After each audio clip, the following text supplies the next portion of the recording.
স্রষ্টা যদি দয়ালুই হবেন তাহলে জাহান্নাম কেন? আমাদের নাস্তিক বন্ধুদের খুব পছন্দের একটা প্রশ্ন। অনেক মুসলমানরা আমরা আছি যারা সোশ্যাল মিডিয়াতে এসব প্ল্যাটফর্মে থেকে নাস্তিকদের এসব প্রশ্নগুলো নানাভাবে আমাদের সামনে চলে আসে, আসার পর আমাদের মধ্যেও এদের সংশয়গুলো তৈরি করে শয়তান। এই সংশয়বাদ এখন ঘরে ঘরে। তো সেই জায়গা থেকে মুসলমানদের মনে এরকম প্রশ্ন আসতে পারে। এই প্রশ্নের উত্তর আমরা সংক্ষেপে দেই। দীর্ঘ আলোচনা করা দরকার, দীর্ঘ আলোচনা করার সুযোগ নেই।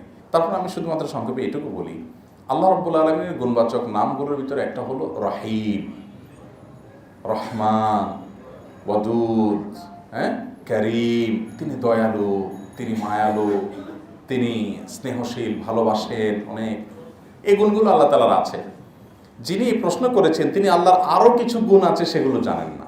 আল্লাহর আরেকটা গুণ আছে, তিনি কাহ্হার, জব্বার, কাহ্হার। তিনি মহাপরাক্রমশালী, তিনি অন্যায়কারী ব্যক্তিকে পাকড়াওকারী, কঠিনভাবে পাকড়াওকারী। আল্লাহর এই গুণগুলোর কথাও আপনাকে জানতে হবে। আল্লাহ রাব্বুল আলামিন, এখন আপনি বলবেন তাহলে উনি জাহান্নাম বানাইলে আবার দয়ালু হইল কেমনে? দয়ালু হয়েছে বিভিন্নভাবে। জাহান্নাম বানানোর পর আপনাকে ফেলাই দিছে, কি বলেন? যে বানাইলাম আর ফালাইলাম। উনি যদি ফালাইতেন তাও কিছু কারণ বলার আছে? আপনি একটা মাটির পুতুল বানাইছেন বা মাটির একটা ব্যাংক বানাইছেন, কিছু একটা বানাইছেন, বানায় এক আছাড় দিয়ে ভেঙে ফেলছেন। পৃথিবীর কেউ আপনাকে প্রশ্ন করার রাইট আছে, অধিকার আছে যে আপনি বানায় আর বাংলেন কেন? আমি বানাইছি, আমি বানছি, তোমার বাপের কি? তোমার তো এখানে কোনো অভিযোগ করার সুযোগ নেই। আল্লাহ সৃষ্টি করেছেন, সৃষ্টি করে যদি জাহান্নাম ফেলে দিতেন তার কারো জিজ্ঞাসা করার অধিকার আছে? লা ইউসআলু আম্মা ইয়াফআল ওয়া হুম ইউসআলুন। তিনি যা করেন কারো কাছে জিজ্ঞাসিত হতে তিনি বাধ্য না। কেউ কাউকে জিজ্ঞাসা করার সুযোগ নেই, রাইট নাই, লজিকও সেটা বলে। এরপরও তিনি জাহান্নাম বানায় আমাদেরকে ওখানে ফেলাই দেন নাই। তিনি আমাদেরকে জান্নাতের পথে আসার জন্য আহ্বান করেছেন, নবী রাসূল পাঠিয়েছেন, নবী রাসূলের মাধ্যমে সতর্ক করেছেন, যুগ যুগ ধরে, শতাব্দী শতাব্দী ধরে, সহস্রাব্দী ধরে সতর্ক করেছেন, নবীদের ওয়ারিস আলেমদেরকে দিয়ে সতর্ক করেছেন, বিভিন্ন ঘটনা দিয়ে সতর্ক করেছেন, বিভিন্ন ধাক্কা দিয়ে সতর্ক করেছেন। আল্লাহ রাব্বুল আলামিন বলেছেন যে ওয়ারাদিকান্নাহুম মিনাল আযাবিল আদনা দুনাল আযাবিল আকবার লাআল্লাহুম ইয়ারজিউন।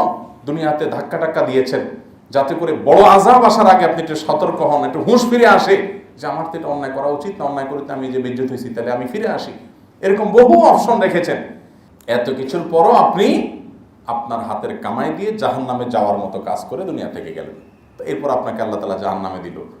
তো আল্লাহ তাআলা তো আপনাকে বাঁচার জন্য হাজারটা উপায়, উপকরণ, উপাদান রেখে দিয়েছেন।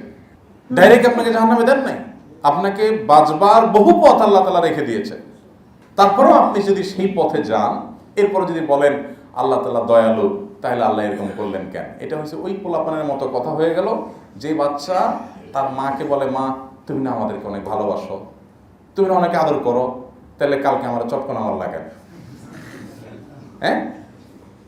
আকাম কুকাম করে স্কুলে যায় নাই, পড়ালেখা করে নাই, কথা শোনে নাই, উল্টা পাল্টা করছে, এরপর চটকনা একটা খাওয়ার পরে বলতেছে, মা তুমি না বলছো অনেক ভালোবাসো, এই তোমার ভালোবাসার নমুনা। এই পোলার মতো কথাটা হয়ে গেল। বুঝে আসছে কথা? আল্লাহ রাব্বুল আলামিন যেমন রহিম, একইভাবে তিনি কাহ্হার।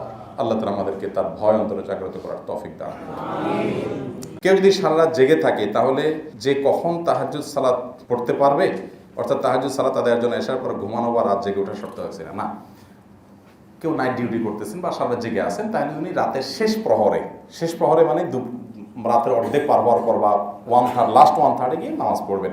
এমনকি এশার নামাজ পড়তে থেকে যা পড়বেন সেটাই তাহাজ্জুদ হিসেবে গণ্য হবে ইনশাআল্লাহ। তবে শেষের দিকে পড়াটা বেশি উত্তম।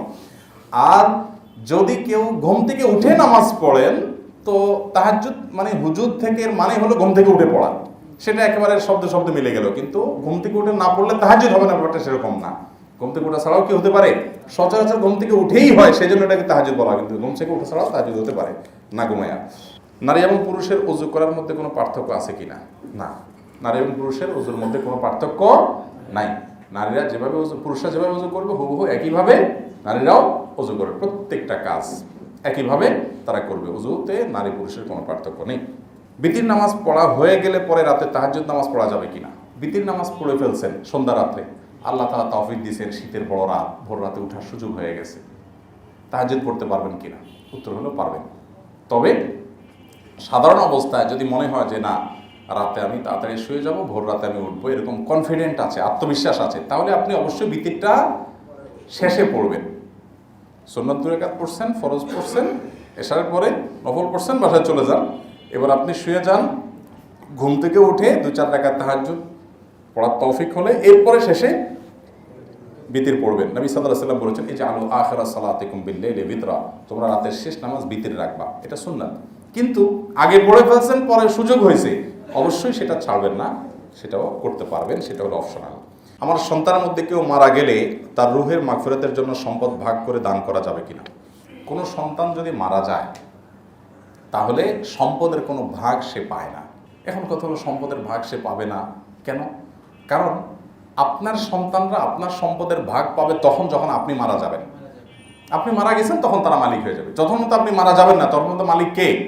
আপনি। একটা সম্পদের কয়েকজন মালিক থাকতে পারে? কয়েকজন মালিক থাকতে পারে? কয়েকজন মালিক যদি থাকে একই সম্পদের, সবাই যদি দাবি থাকে সমান হারে, তাহলে তো এটা দুনিয়াটা অস্থির হয়ে যাবে। একজন বলবে আমি বেঁচে দেবো, আরেকজন বলবে আমি রেখে দেবো। সম্ভব?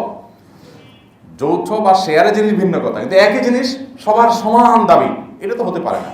তো এই জন্য আপনার সম্পদে আপনার দাবি, আপনার মালিকানা, আপনার মৃত্যু হয়ে গেছে, সন্তানরা মালিক হয়ে গেছে। কারণ আপনার মৃত্যুর আগে যদি কোনো সন্তান মারা যায় তাহলে সে সম্পদের মালিক না।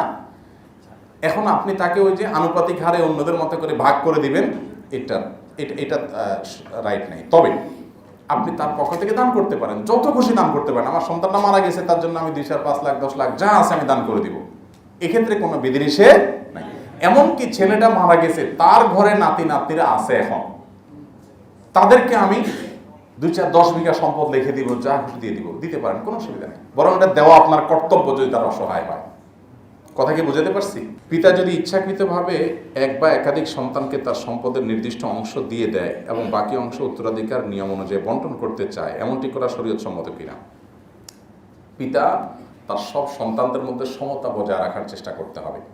নবী করিম সাল্লাল্লাহু আলাইহি ওয়াসাল্লাম বলেছেন ইত্তাকুল্লাহ ওয়া আদিলু বাইনা আওলাদিকুম, তোমরা আল্লাহকে ভয় করো এবং সন্তানদের মধ্যে সমতা বজায় রাখো। অতএব আপনি নিছক আপনার ভালো লাগার উপর নির্ভর করে একটা সন্তানকে কিছু সম্পদ বেশি দিয়ে দিলেন, বাকিগুলো সবার মধ্যে বন্টন করলেন, এটা জায়েজ নেই। দিলে সবাইকে সমান হার দিবেন। এক সাহাবী তার এক পুত্রকে কিছু সন্তান দিয়েছেন, এসে নবী সাল্লাল্লাহু আলাইহি ওয়াসাল্লামের কাছে শুনাইছেন। শোনার পর নবী সাল্লাল্লাহু আলাইহি ওয়াসাল্লাম বলেছেন তোমার বাকিদের সন্তানদেরকে দিয়েছো? উনি বলেছেন না, দেই নেই। তখন নবী করিম সাল্লাল্লাহু আলাইহি ওয়াসাল্লাম এই কথা বলেছেন ইত্তাকুল্লাহ ওয়া আদিলু বাইনা আওলাদিকুম, আল্লাহকে ভয় করো আর বাচ্চাদের মধ্যে, সন্তানদের মধ্যে সমতা বজায়।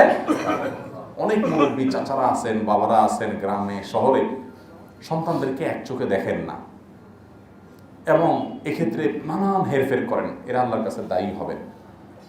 অনেক সন্তান আছে খাটতে খাটতে জীবনটা শেষ, আরেকটা আছে বসে বসে শুধু, বিশেষ করে এই প্রবাসীদের এগুলো হয়, প্রবাস থেকে বেচারা খাটতে খাটতে লাইফটা শেষ।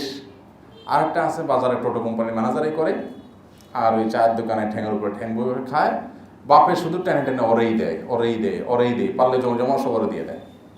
এগুলো জায়েজ নাই। তবে হ্যাঁ, বিশেষ ক্ষেত্রে কোনো ছেলে ইলম অর্জন করেছে, দ্বীনি ইলম অর্জন করেছে, কোনো ছেলে দুর্বল, কোনো ছেলে বিশেষ আমল তার অনেক ভালো, তখন তাকে উৎসাহ দেওয়ার জন্য আপনি কিছু দিলেন যাতে অন্যরা সেখান থেকে শিক্ষা গ্রহণ করে, তারাও উৎসাহী হয়, এগুলো জায়েজ আছে।